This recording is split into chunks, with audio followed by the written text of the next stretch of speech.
The skies here over Yeovilton are a little noisy at the moment as aircraft take off to prepare for a flypast a little later on. A colourful and historic day for Naval Air Command.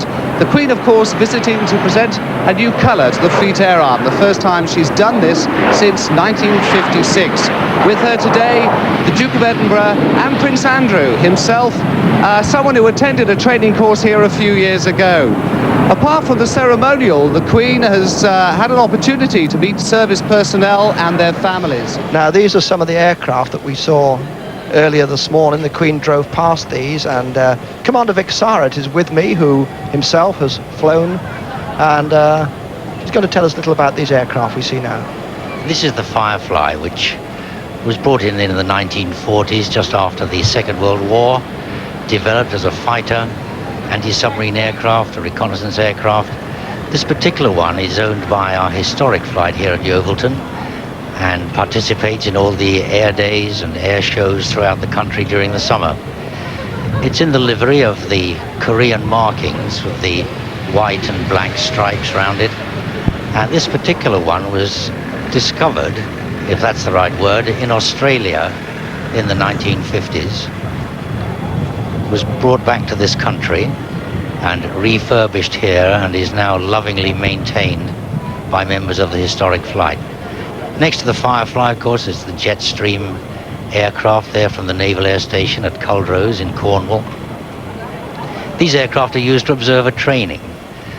The basic training of our observers is carried out at Culdrose, and using the Jetstream we can put 2 or 3 observers up in the aircraft together, and each one can have a session of practicing his navigation and learning all the new techniques.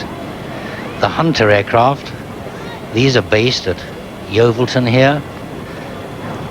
They are flown and maintained by civilians of Flight Refuelling Limited under contract to the Royal Navy.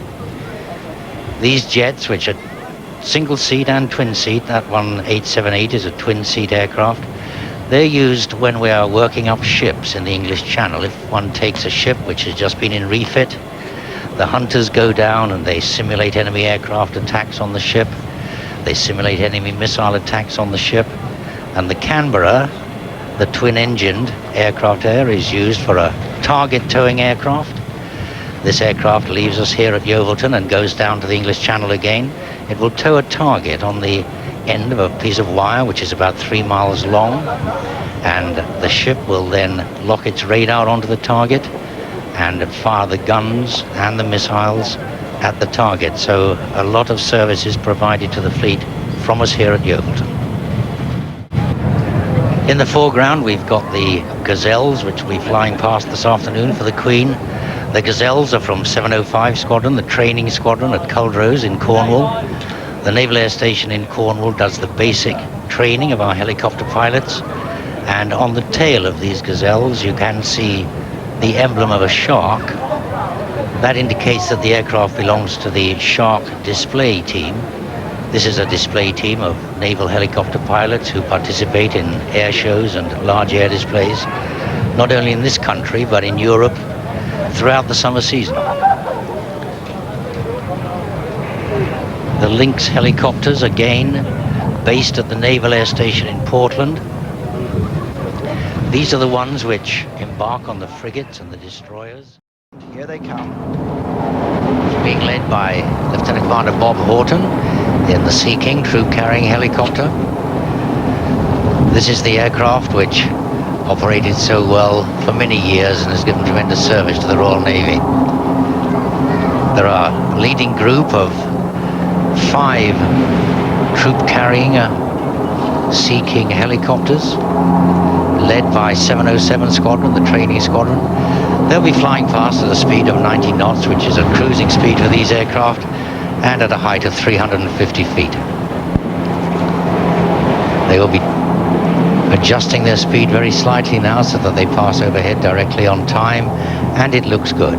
They're coming in from the east of the airfield, flying into the wind, which will slow their ground speed down a little bit, but they can adjust that. Stepped up slightly behind the leading group of Sea Kings will be the second group of similar type of aircraft, the Sea Kings from the Naval Air Station at Culdrose in Cornwall. These are the AEW Sea Kings, the Airborne Early Warning. They carry a radar set. And you see that some of those aircraft have got a large bump sticking down on the right-hand side. That's the radar set. The AEW Sea Kings, the radar Sea Kings, were developed during the Falklands conflict. This was so that the Navy could have the ability to extend its radar range and detect enemy aircraft or enemy ships coming in from over the horizon. They've got about 1 minute to run, so it looks as if Chief Petty Officer Air Crewman Vanes was just on time. In about 1 minute time, they should be here. They have just over a mile to run at the moment. A nice steady formation at 350 feet. These helicopters are representing all the various types that we have in the Fleet Air Arm today. The workhorse of the fleet, the troop-carrying Sea Kings at the front. The second group will be the radar Sea Kings, the ones with the radar dome sticking down on the side. Behind the radar carrying Sea Kings, there's one there with the radar extended. We have the anti-submarine Sea Kings. These are also based at the Royal Naval Air Station at Culdrose. They carry a sonar system which can detect enemy submarines, and they also have the ability to carry depth charges and torpedoes to attack them.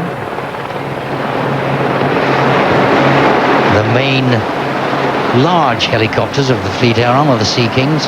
They're being followed by the Lynx. The Lynx helicopter, home based at Portland, just adjacent to the town of Weymouth. Every destroyer and frigate in the Royal Navy carries a Lynx.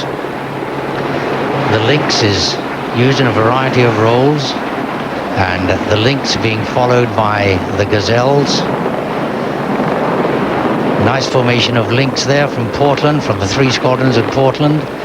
The Gazelle training aircraft, again based at the Naval Air Station at Culdrose in Cornwall, the largest helicopter base in Europe. Starting the fixed-wing flypast, we've got the Firefly, piston-engine aircraft of the historic flight. Made its debut during the Korean War, and that one leads the flypast of the fixed-wing aircraft. The 4 jet streams from 750 Squadron, the Observer Training Squadron. The Observer Training Squadron is based again, Culdrose in Cornwall, and they will be followed by the jet aircraft. The lead formation of Sea Harriers, Yeovilton-based Sea Harriers, which acquitted themselves so well in the Falklands. Harriers from 800 Squadron and 899 Squadron shot down 27 enemy aircraft during the Falklands campaign, flying at 700 feet, doing 300 knots. The next fixed-wing aircraft are the Canberra, leading 2 Hunters, a Hunter on either wing. Canberra, target towing aircraft, and the Hunters, both stationed here at Yeovilton and run and maintained by Flight Refueling Limited, a civilian firm. So that completes the flypast of all the representative aircraft, the helicopters and the fixed-wing aircraft of the Fleet Air Arm, ranging from the large troop-carrying Sea King helicopters down to the smaller Gazelles, the training aircraft, the historic Firefly, through the modern, fast V-STOL Sea Harrier jets, down to the Hunter and the Canberras of the Fleet Requirements and Air Direction Unit. And with the flypast completed, Her Majesty now prepares to leave the Naval Air Station at Yeovilton.